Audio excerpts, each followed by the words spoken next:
बिस्मिल्लाहिर्रहमानिर्रहीम। अस्सलाम वालेकुम डियर स्टूडेंट्स, मैं डॉक्टर अहमद अच्छा बच्चा और एनाटॉमी में लेक्चर नंबर 11 को हम डिस्कस करने जा रहे हैं। और इसमें हमारा जो सिस्टम है वो है रिप्रोडक्टिव सिस्टम। तो पहले हम बात करते हैं मेल रिप्रोडक्टिव सिस्टम की, इसकी क्या एनाटॉमी होती है, फिर हम बात करेंगे फ़ीमेल रिप्रोडक्टिव सिस्टम की, जो हमारा नेक्स्ट लेक्चर होगा। तो मेल रिप्रोडक्टिव सिस्टम की अगर हम बात करें तो मेल रिप्रोडक्टिव सिस्टम में दो चीज़ें होती हैं। एक को हम टेस्टिस कहते हैं, ये दो होते हैं, ये पेयर की फॉर्म में होते हैं, ठीक है, और ये बॉडी से बाहर है। और दूसरा होता है कपुलेटरी ऑर्गन, जिसको हम पीनस कहते हैं। और इसका काम क्या होता है, ये स्पर्म को फीमेल रिप्रोडक्टिव ट्रैक में एंटर करने के लिए इसको हम यूज़ करते हैं। और अगर हम इसको डायग्राम से देखें तो यहाँ पे देखें आपको ये एक टेस्टिस नज़र आ रहा है, लेकिन ये वाला टेस्टिस होता है इसके इर्द गिर्द आप कह सकते हैं एक स्किन होती है, एक कवरिंग होती है टेस्टिस की जो इसको कवर कर रही है। तो टेस्टिस के अराउंड में जो कवरिंग होती है उसको स्क्रोटम कहते हैं। तो स्क्रोटम के अंदर टेस्टिस बंद होते हैं, ठीक है। अब हम यहाँ से क्या करते हैं, एक टेस्टिस हमने लिया और इसको हम क्रॉस सेक्शन काटते हैं कि इसको हमने दरमियान से काटा। अब हम इसको ओपन करके देखते हैं कि इसके अंदर आपको क्या नज़र आ रहा है। तो जैसे ही हमने टेस्टिस को ओपन करके देखा तो इसके अंदर ये इसका अब क्रॉस सेक्शन स्ट्रक्चर आपको नज़र आ रहा है। जो अंदर वाला जो स्ट्रक्चर है वो आपको यहाँ पे नज़र आ रहा है। जब हमने इसको काट के देखा तो इसके अंदर आपको ना इस तरह बलदार बहुत सारी नालियाँ नज़र आईं। और एक टेस्टिस के अंदर ये कोई 600 के करीब नालियाँ होती हैं, 600 से 800 के करीब नालियाँ होती हैं। और इन नालियों को हम कहते हैं सेमिनेफ्रस ट्यूब्यूल। अब ये वो जो नालियाँ इनके अंदर स्पर्म बनते हैं, क्योंकि टेस्टिस का बेसिक फंक्शन स्पर्म प्रोडक्शन है। ये टेस्टिस हमारे स्पर्म बनाने की फैक्ट्री होती है। तो ये सेमिनेफ्रस ट्यूब्यूल्स के अंदर स्पर्म बनते हैं।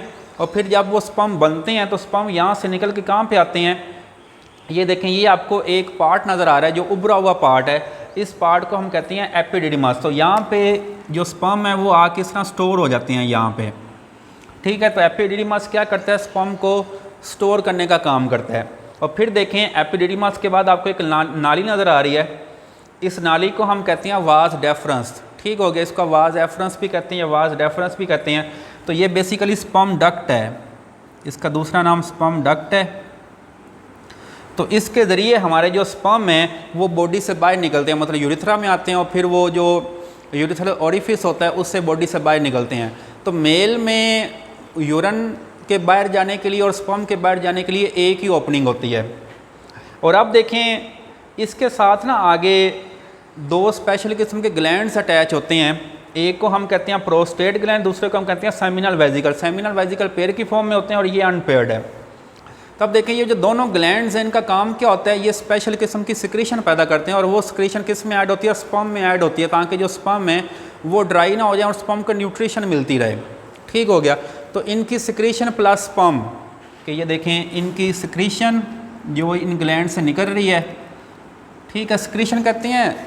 ये जो मुंह के अंदर सलावा पैदा हो रहा है इसको भी सिक्रीशन कहते हैं, ठीक है। सिक्रीशन प्लस स्पर्म, तो इन दोनों को मिला दें तो क्या बनता है, ये सीमन बन गया। तो इसको हम सीमन कहते हैं जो बॉडी से बाहर निकलता है, ठीक है। तो ये हमारे पास मेल रिप्रोडक्टिव सिस्टम की एनाटॉमी है, जिसमें आपको टेस्टिस नज़र आ रहे हैं, जिसमें आपको ये कपुलेटरी ऑर्गन नज़र आ रहा है। टेस्टिस में ये एक कवरिंग के अंदर बंद होते हैं, इस कवरिंग को हम स्क्रोटम कहते हैं। जब हम टेस्टिस का क्रॉस सेक्शन काटते हैं तो इसके अंदर आपको बहुत सारी नालियाँ नज़र आती हैं। इन नालियों के अंदर स्पर्म बनते हैं, वो स्पर्म एपिडिडिमस में आकर स्टोर होते हैं और फिर ये वाज डेफरेंस के ज़रिए बॉडी से बाहर निकल जाते हैं।